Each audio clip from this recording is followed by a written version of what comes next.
As you all know, the holiday shopping season is upon us, and since we're in the middle of September now, it's kind of last minute as far as planning what your business is going to do throughout this holiday shopping season. So we're going to talk about today a few of the core things that you can do to help promote your business during the 2020 holiday shopping season.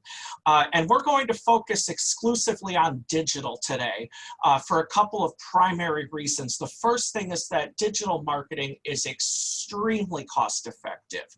So in many cases, social media, email marketing, things like that have some basic level of free to them. So even if you're the smallest business just getting started, digital marketing resources gives you an immense ability to help get your name out there.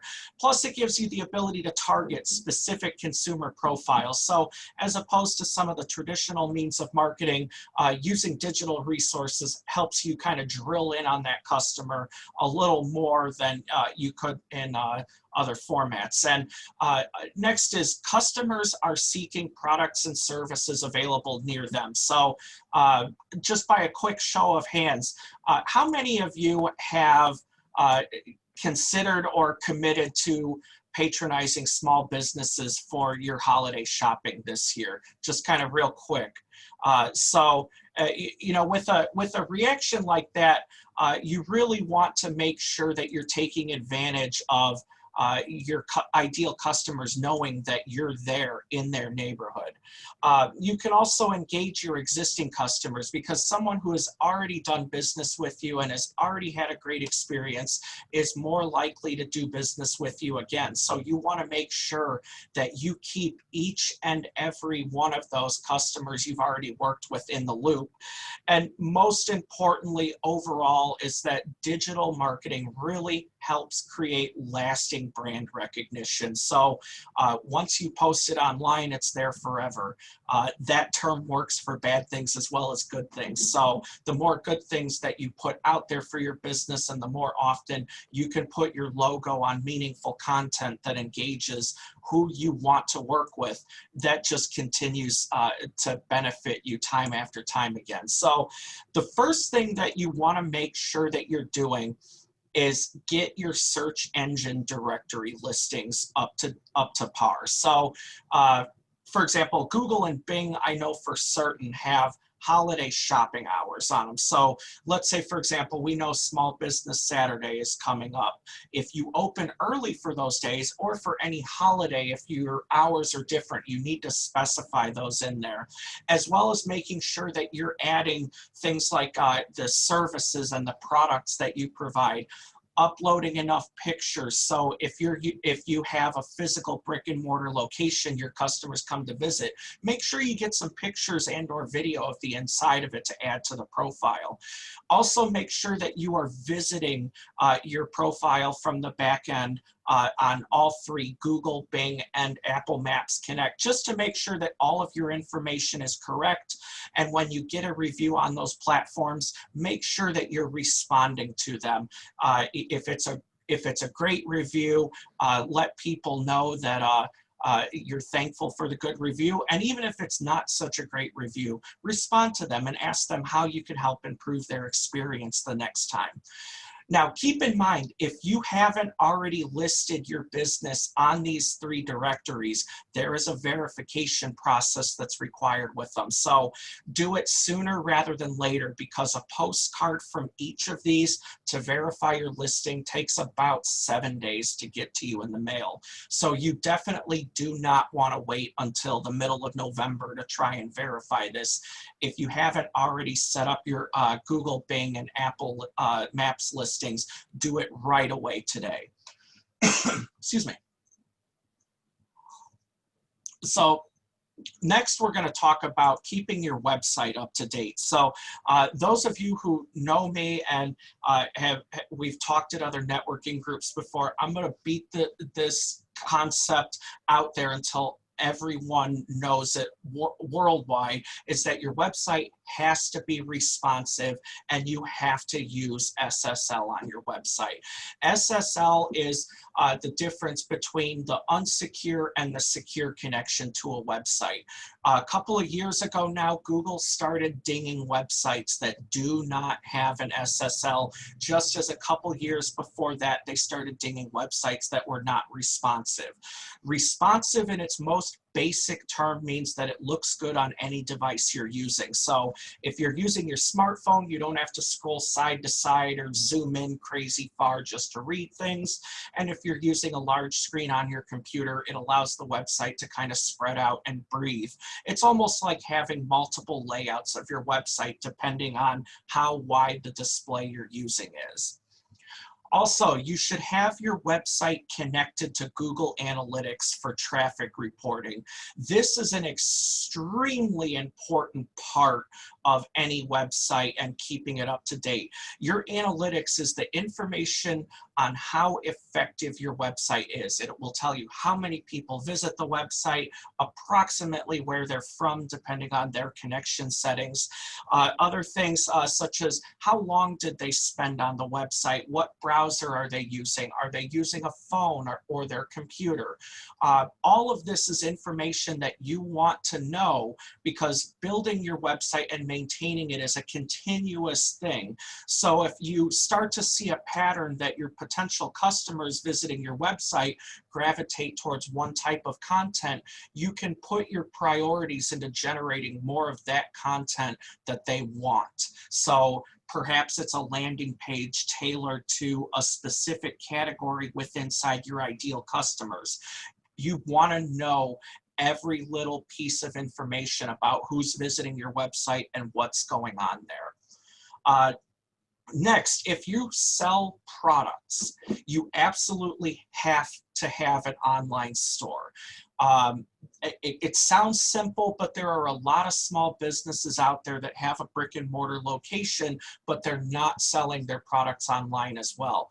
In this day and age, now due to COVID and the restrictions that come with it, and people not feeling in a position to walk into a business, this gives you an opportunity to not only serve the people who supported your business before this, but to also reach a way larger geographic territory than you previously were able to do so.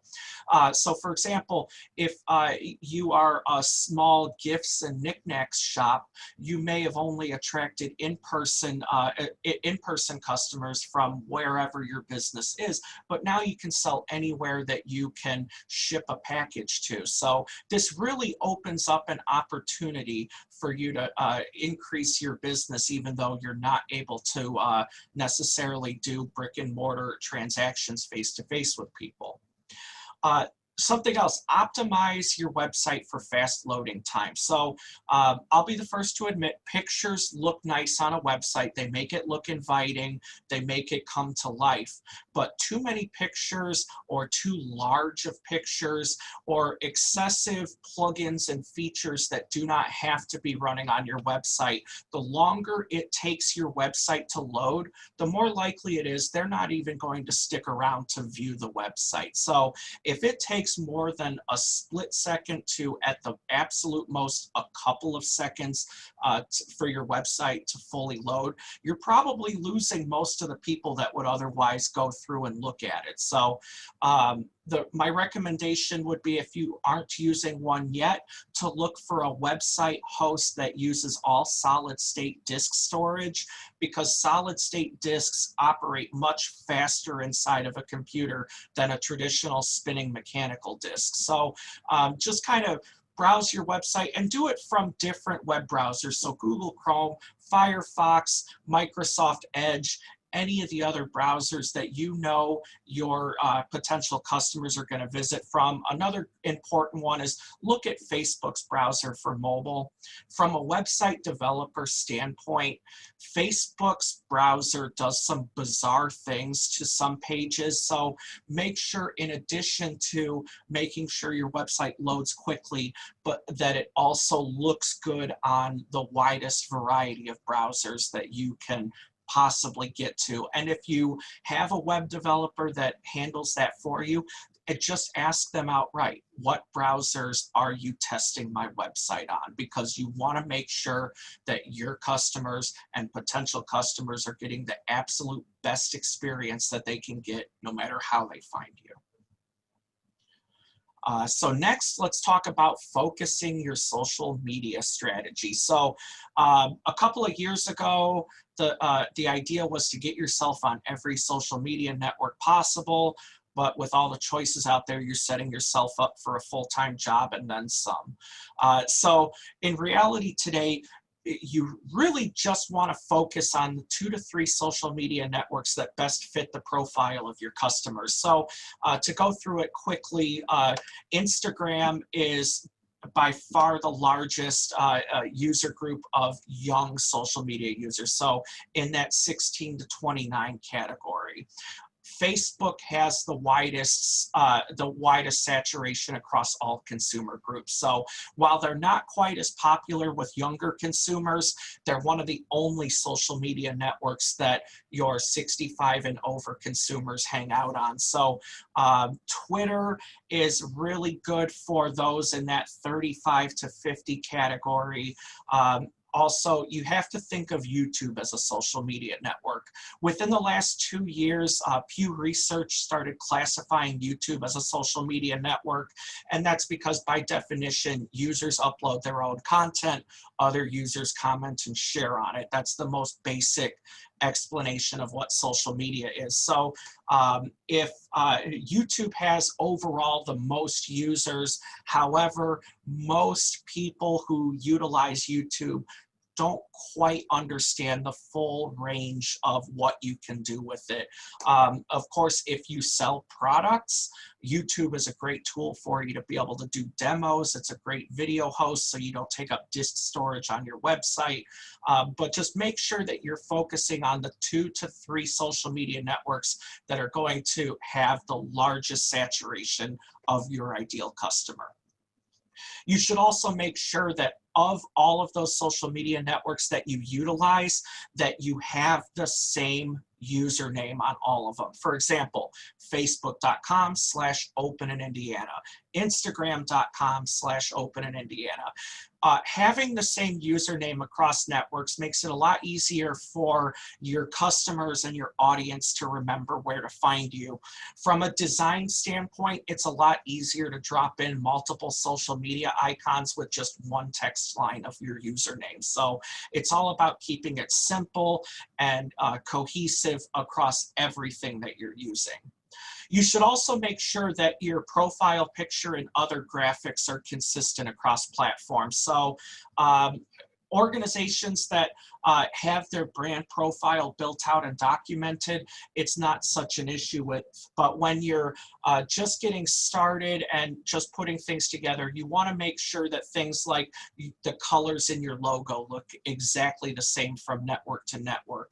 You also want to make sure that you have the correct contact information on all networks. So for example, if you set up your Facebook page and it has your work email as the contact, but your Twitter account has info, well, you want to make sure which one do you really want to use. And it's okay to use just a general info email for those networks, because that email address is going to be displayed on the users that are out there. So those of you who already get a massive amount of email in your inbox and you feel overwhelmed already, maybe putting your specific business email as the contact on that social media network just isn't the best way to do it. It just depends on your brand and what works best for you, but make sure that you keep it the same way on both networks. Also, you can automate a basic level of content to each social media network. If you use a WordPress website and you blog, more chances than not, if you go to your domain name .com or .org or whatever your domain is /feed, you'll get a text-only delivery of your website. If you hook that up to something like Hootsuite or If This Then That or Buffer, you can automatically push your new content out to your social media networks for you. You can also do that with email. And email is incredibly important to every small business because it's a great way to keep your existing customers up to date. And you can do that by connecting that same feed to email to make sure they're automatically getting your new blogs in their inbox. It's also a great way to make sure they know the new offers, any news or happenings about your business. And if you connect your website and your email marketing platform and you're selling on your website, you can put it together where you're able to send thank you emails and encourage reviews, because legitimate reviews from happy customers are an incredible asset to any business marketing strategy. If you do business with someone and they're happy with the outcome of it, they're going to sing your praises everywhere they can. So make sure that as soon as someone makes that purchase, that you are reaching out to them through email and encourage them to review your products and services and their overall experience in working with you. With that, I've got two very cautionary tips to give you. The first one is, under no circumstances should you ever buy email lists. And I will explain that by, you're going to get more of the addresses than anything else that aren't real or don't go anywhere. And second, they're not going to be engaged and tuned in the way you hope they would. You also want to make sure that you respect every and any unsubscribe request. You haven't heard much about it right now. It's been a few years ago, but LinkedIn, for example, was one of the happy winners of a fine from the federal government for refusing to honor people's unsubscribes. So if you don't think they take it seriously, they do. And to a small business, any fine, regardless of how large it is, can really kind of throw a wrench into how your marketing and overall business health works. So that brings us to the next point, which is any special offers that you're planning to run this holiday shopping season, you need to get them out to your audience now. Large retailers over the last few years have been leaking what their specials are, and you see it on the news and you see it on social media, and they send it to you by direct mail and all kinds of other channels that they use. So that's what your competition is. So if you already know what your offer is going to be for this holiday shopping season, you really need to get on top of getting that out there for your ideal audience to see, especially your existing customers. Make sure that the people who are your best customers, reach out to them first, because they're the ones who are most likely to pull the trigger right away at first hearing about the offer. And another thing is, if your business sells gift cards, gift certificates, any kind of allowing someone to prepay for products or services, advertise it. In this day and age, most people think businesses have some kind of gift card or gift certificate, but they're not always sure. And as a consumer myself, and any way you would define a customer, I'd rather just keep to myself than ask a stupid question. So make sure that if you are selling gift cards or some form of prepayment for your products or services, advertise the heck out of it. So let's take a quick look at the 2020 holiday shopping season. These are the dates that are going to be really important to you. So Thursday, November 26th is Thanksgiving. The following day, the 27th, that's Black Friday. That's traditionally the day that everyone goes to fight at the big box retailers for the best deals of the year. Who knows if that's going to happen this year, but it's still your opportunity as a business owner to kind of get the wheels moving before Saturday, November 28th, which is Small Business Saturday. And as all of you know, that's a campaign that was started by American Express a number of years ago, and it's really kind of taken on a life of its own. So regardless of what your affiliation is with your ability to take credit cards, it's a holiday meant to support each of you as small business owners. Another one people don't think about necessarily, Monday the 30th is Cyber Monday, which is another important point of why you need to sell your products or services online. And then for our nonprofit friends here, Tuesday, December 1st this year is Giving Tuesday. So that is a holiday that has really kind of taken on a life of its own the last couple of years. This year it is Tuesday, December 1st. And then of course, Christmas Eve this year is Thursday, December 24th. So these are the dates that you really want to look at and make sure that you have something planned for your business to do it. So I know we are at 12:30. So what I would like to go ahead and do is kind of just give everyone a couple of minutes. If they have any comments or questions that they'd like to make, I would be happy to answer those for you at this time.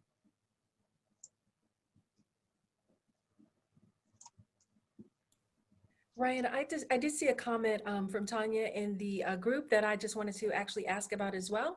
You know, you obviously have a deep expertise in kind of the website field. And so for those of us who might need an update or refresher, things like that, are there any recommendations? Is that, you know, could you maybe give us some details on, you know, who to reach out? I recommend Ryan.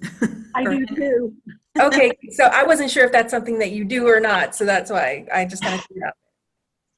Yes, we specifically build websites on WordPress. So if you have a website that is on WordPress that you're not completely ready to separate yet, we can look at it and see what can be done to bring it up to what a good standard of a website is.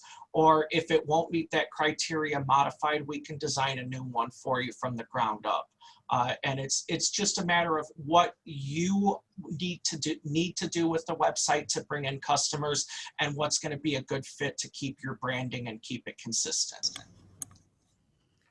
And Ryan, can you tell us what the process is to verify with Google and the other sites?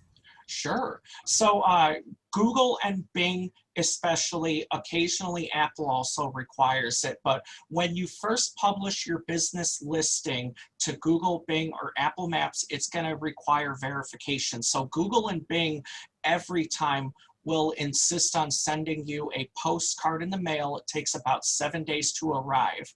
When that postcard arrives, it has a code on it that you then have to go to the link specified on the postcard and enter that code in. Once that's done, that will verify your listing and allow you to display your business on that respective network.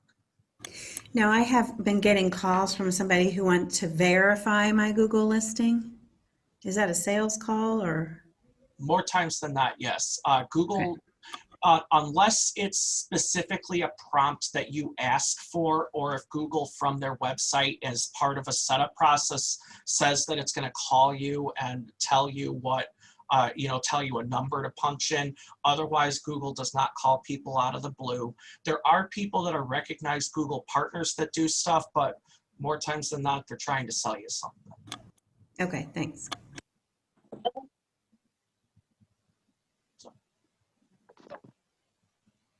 All right. Any other questions or comments? Oh, Tanya, I see up here, is Yext legitimate? Yes, Yext is a legitimate service. It also costs money to do it. So you're paying for the convenience of being able to directly integrate to all the directories. So it depends on what your budget is as far as marketing. If you have more time than money, Yext is probably not the solution for you. If you have no time but a healthy marketing budget, yeah, it's a good tool to kind of get it out of your way. Let's see here. Let me look through. All right. And Kia, you use Zoho for social media posting. How do you like using Zoho? Yeah. Awesome. I love it because it's really cheap. And like I say, I can schedule my post out as many as I want to for as long as I want to. So like I have September already mapped out. It just rolls automatically. And if it's an issue that it doesn't post, it'll alert to my phone. Oh, wow. I always love hearing about other solutions that are out there because there may be something that works even better. Yeah, you should. It's literally, and it's only $15 a month, and you can add, like I post on, even my Google business page is connected. It posts on all your platforms all at once. So that's why when you were saying, hey, you want everything to be uniform, I use that to make sure that everything is uniform. Nice. Awesome.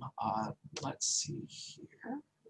Sorry, I'm just now trying to read through the comments here to make sure I've asked everything. I have 3 different businesses in one. I have a YouTube channel. It sounds like it would be a better name for people to find.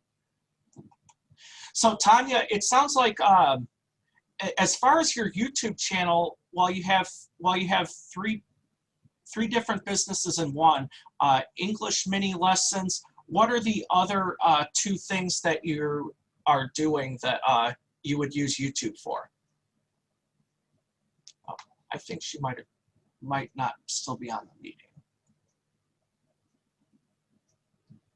Okay.